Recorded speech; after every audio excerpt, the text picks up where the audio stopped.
Welcome to the story. Don't forget to like, subscribe, and support me. In a world without sunlight, the stars barely twinkled above the village of Enchanted, but they had long since ceased to bring comfort to its inhabitants. A cold, unforgiving darkness hung over the land, a curse inflicted by the ancient dragons who now ruled the sky. The village lay quiet, wrapped in a suffocating shroud of despair.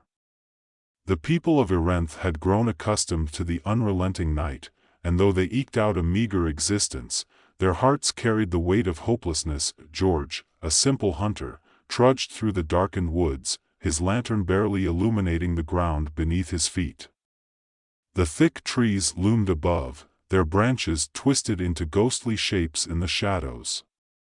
His breath formed clouds in the freezing air as he adjusted the quiver of arrows slung over his back. Hunting had become harder with each passing year. The game was scarce, and the creatures that roamed the night had grown fiercer, bolder, but George wasn't one to give up easily. He was determined to provide for his wife, Amara, and their 2 young children. His hands, calloused and strong, had always been his greatest asset. Yet lately, he found himself grappling with something he could neither hold nor hunt: despair. The stories the elders told of a time when the sun had once bathed the earth in warmth and light were nothing more than fading echoes now. Few believed them anymore. George himself had long since dismissed them as fairy tales. After all, no one alive had ever seen the sun. But as he moved deeper into the forest, something stirred within him, a longing, a distant yearning for the warmth he'd never known but felt in his bones, an ache for something more than this endless night. His footsteps faltered when he saw it, a faint glow emanating from beneath a moss-covered rock. He knelt, heart racing, and brushed the debris away, revealing a smooth, flat surface. Beneath the grime and dirt was something ancient and forgotten, a relic from a time long past. As George pried the stone loose, he unearthed a small, metal device. Its intricate design, with gears and mechanisms that seemed far too advanced for the era they lived in, immediately caught his eye. But more than that, it was warm like the tails of the sun that had once graced the earth. He held it in his hands, mesmerized by the faint heat radiating from its core. "What is this?" George whispered to himself, his breath catching as he turned the device over in his hands. In that moment, something ignited inside him. This relic, this artifact from a forgotten age, held a secret. And if the stories were true, if the dragons really did control the sun, then perhaps this was the key to unlocking it. George tucked the relic into his satchel and hurried back to the village, his heart pounding with an excitement he hadn't felt in years. When he arrived home, Amara was waiting, worry etched across her face. "You're late," she said softly, wrapping her arms around his waist. "I was beginning to think something had happened." "I found something," George said, his voice trembling with a mixture of excitement and fear. He pulled the device from his satchel and placed it on the table before her. Amara's eyes widened. "What is that?"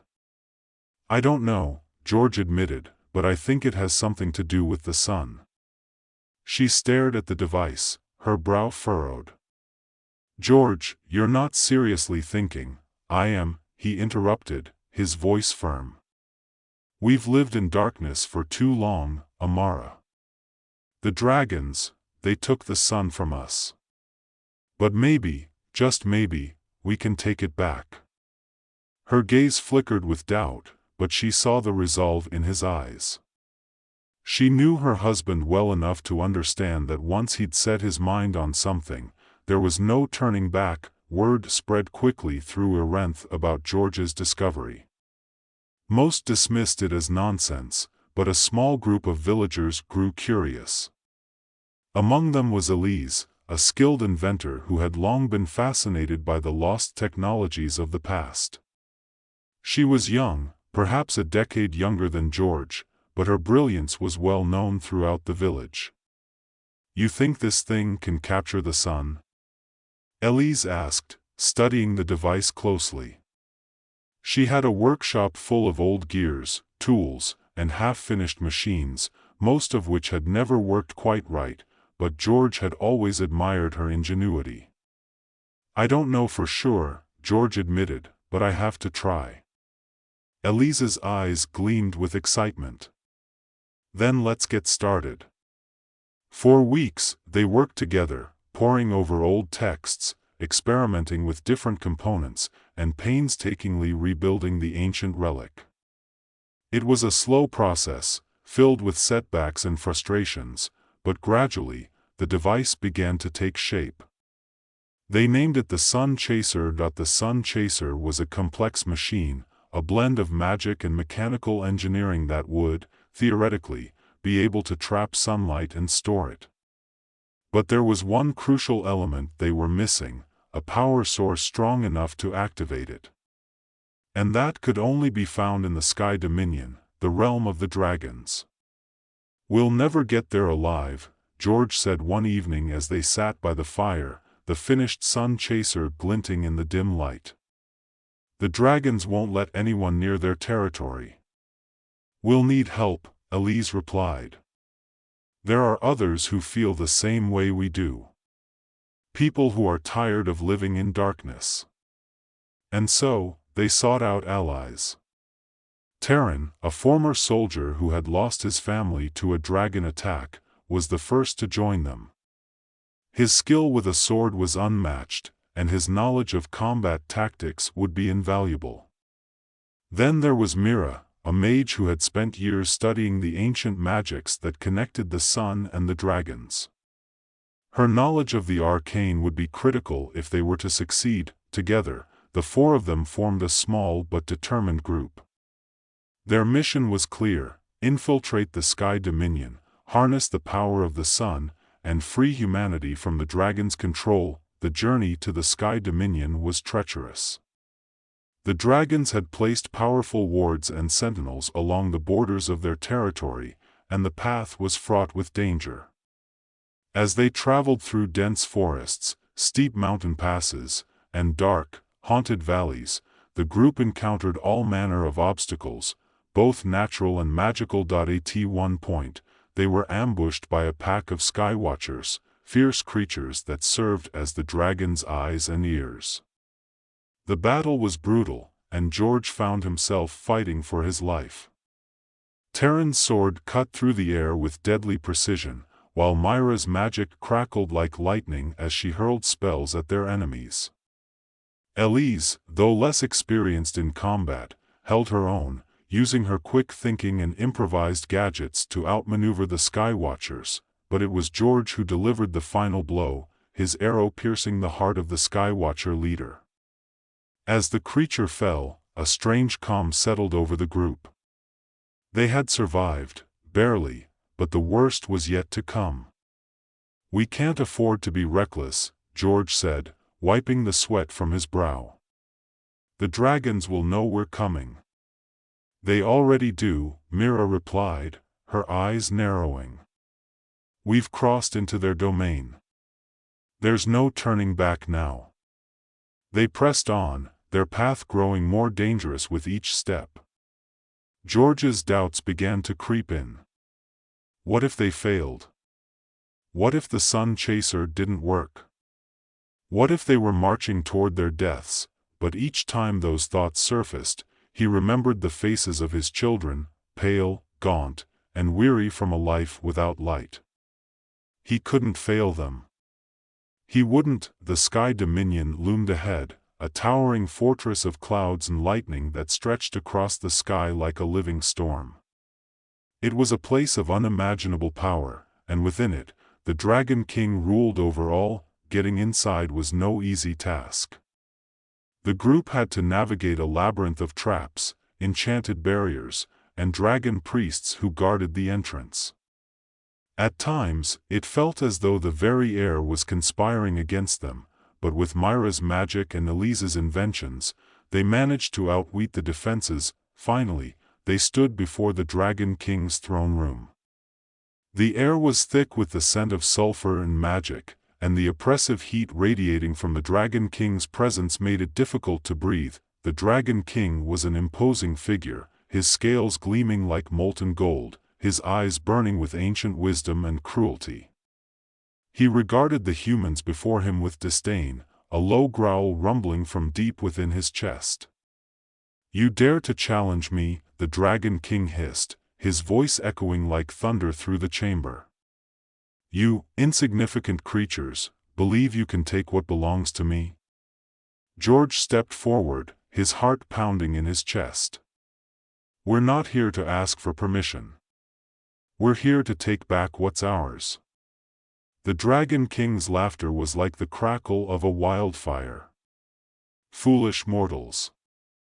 The sun is mine, and you will never touch its light." At the brink of defeat, George's determination burned brighter than ever. Elise activated the sun chaser, its gears whirring as it began to hum with life. The device glowed as it reached out to the blinding light above them. The final battle was fierce. The Dragon King unleashed torrents of fire, but George and his companions fought with every ounce of strength they had left. The sun chaser struggled to contain the power of the sun, its magical core shaking under the strain. With a final, desperate push, George managed to capture a sliver of the sun's light. It was small, but it was enough. The Dragon King roared as the light of the sun flickered through the chamber, burning through the shadows that had long dominated the sky dominion. The searing brightness pierced his scaled hide, forcing him to retreat momentarily. His golden eyes, once filled with mocking arrogance, now gleamed with rage. "You think this changes anything, mortal?" the Dragon King snarled, his voice a rumble of thunder in the dark. "You have barely tasted the sun's power. It will consume you, just as it consumed your ancestors." George's hands trembled as he tightened his grip on the sun chaser, the device pulsating with barely contained energy. He could feel its power humming beneath his fingers, the warmth of the sun trapped inside fighting to be unleashed. Elise, standing beside him, adjusted the dials and whispered an incantation that Mira had taught her. The device stabilized for a moment, glowing brighter than before, but they all knew it was only a temporary reprieve. Behind them, Terran fought off the last of the dragon priests, his sword flashing as he fended off their desperate attacks. Mira, her robes singed and torn, channeled the last of her magic into a protective barrier, holding back the Dragon King's fiery onslaught. They were all exhausted, their bodies pushed to the limit, but there was no turning back now. They had come too far, risked too much. Failure was not an option. "We have to push it further," George muttered under his breath, his voice hoarse from the heat and smoke. "We need more sunlight if we're going to stop him." Elise glanced at him, sweat dripping down her brow. "If we push it too far, the sun chaser could overload. It might destroy everything." George swallowed hard. She was right. The sun chaser was powerful, but unstable. It had never been tested like this before, and they were playing with forces far beyond their control. But what choice did they have? "The Dragon King won't give us another chance," George said, his eyes locking with hers. "It's now or never." Elise hesitated for only a moment before she nodded grimly. Together, they adjusted the sun chaser's mechanisms, feeding it more of the sun's light. The device glowed brighter, casting sharp beams of sunlight that cut through the gloom of the chamber. The Dragon King reared back, his enormous wings unfurling as he prepared to strike. His mouth opened, revealing rows of jagged teeth, and a torrent of fire erupted from his jaws. The heat was unbearable, like standing at the mouth of a volcano. George could feel his skin blistering from the intensity, but he stood firm, holding the sun chaser steady as it absorbed the light. the room shook as the Dragon King's fire met the sunlight. The clash of forces created a blinding explosion of heat and light, and for a moment, George feared they had all been consumed by it. But as the light dimmed, he realized they were still standing. The sun chaser had held, but just barely. The device sparked and hissed, the metal glowing red-hot, and George could feel it starting to falter. They were running out of time. "We need to release it now," Elise shouted over the roar of the Dragon King's fury. "Before it's too late." George nodded, his heart pounding in his chest. He raised the sun chaser high above his head, focusing all of his will on the device. With a shout, he released the sunlight that had been trapped within. A brilliant beam of pure sunlight shot forth from the sun chaser, piercing the Dragon King's chest. The great beast roared in agony, his scales sizzling and cracking under the intensity of the light. For the first time in centuries, the sun's power was free, and it was burning through the very heart of the dragon that had stolen it. The Dragon King's body convulsed as the sunlight tore through him, his wings flapping wildly in a futile attempt to escape. His roars grew weaker, his massive form crumbling under the weight of the light. Finally, with one last, thunderous bellow, the Dragon King collapsed to the ground, his body disintegrating into ash and embers. For a long moment, there was only silence. George stood frozen, the sun chaser still glowing faintly in his hands. Around him, the others slowly gathered their strength, their eyes wide with disbelief. They had done it. The Dragon King was gone. The oppressive darkness that had hung over the Sky Dominion began to lift, the clouds parting as the first rays of the newly freed sun broke through. Warmth spread across the land, banishing the cold that had gripped the world for so long. The light was blinding at first, but it was a welcome, healing brightness, and George could feel its warmth on his skin for the very first time. "We did it," Elise whispered, her voice barely audible. "We actually did it." Mira lowered her hands, the protective barrier dissipating into thin air. She staggered slightly, exhausted, but there was a smile on her face. "The sun, it's ours again." Terran sheathed his sword, his expression one of quiet relief. "The reign of the dragons is over." George slowly lowered the sun chaser, the device now cool and dormant in his hands. He turned to his companions, his heart swelling with pride and gratitude. They had faced impossible odds and emerged victorious.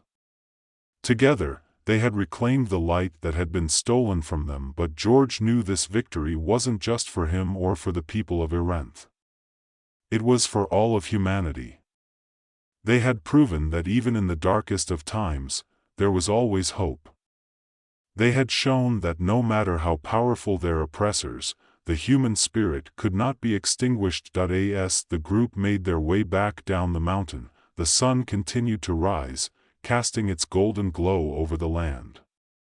The darkness that had plagued the world for centuries was finally fading, and in its place, a new dawn was breaking. George looked up at the sky, his heart light with hope. The sun was theirs once again, and with it, they would build a brighter future. The journey back to Erenth was long but filled with a sense of triumph. News of their victory spread quickly, and by the time they reached the village, people had already gathered to greet them. The villagers stared in awe at the sunlight streaming through the trees, many of them seeing the sun for the first time in their lives. Amara rushed to meet George, her face lit with joy. She embraced him tightly, tears of relief streaming down her cheeks. "You did it," she whispered. "You really did it." George smiled, holding her close. "We all did. This is just the beginning." As the village celebrated, George found himself standing at the edge of the clearing, gazing out at the horizon. The sun was high in the sky now, its warmth a reminder of the battles they had fought, the sacrifices they had made, but the fight wasn't over. The dragons might have been defeated, but the world had been scarred by centuries of darkness. It would take time to heal, time to rebuild. But George was ready. They all were, because now, with the sun shining down on them once again, anything was possible.